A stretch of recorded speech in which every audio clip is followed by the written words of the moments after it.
Jujutsu Kaisen brought back Todo and Nobara in the Shinjuku Showdown. The fandom finds one return partially acceptable and completely rejects the other. They are both badly written. Here is why.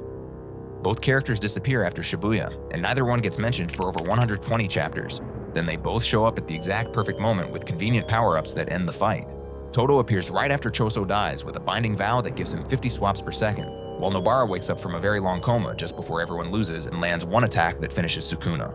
If either of them showed up earlier, the entire fight would have changed, but if they showed up later, everyone dies. That is not foreshadowing, that is plot convenience. Todo gets defended because Gege gave him excuses, but every single one of those reasons was only explained the moment he showed up. He was helping Yuta kill Kenjaku, he was waiting in case Sukuna got his domain back, and Yuji could not know because of resonance. Over 120 chapters of silence, then retroactive justification. Nobara got a single line from Nita saying there was a small chance she could be saved. That's it. No updates, no mention for numerous chapters. And when Yuji asked Megumi if she was alive, Megumi refused to answer and looked grim. The series made it look like she died. Then she just woke up at the perfect time with no explanation for why Yuji was never told she was in a coma, and no reason she could not have woken up sooner. Just timing. But the excuses do not fix the real issue.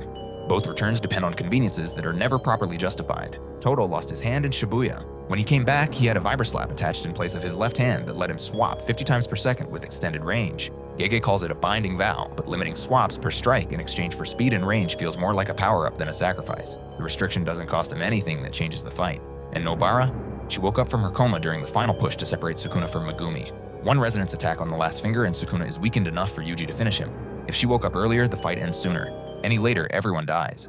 The timing is so precise it stops being believable. The fandom tries to justify Todo because they want it to make sense, but they cannot do the same for Nobara because the timing is too obvious. Yet both were treated the same way by the writing, sidelined for over 100 chapters, then inserted at the exact moment the plot demanded with no real buildup or earned development. Gege wrote himself into a corner and used both characters as emergency exits.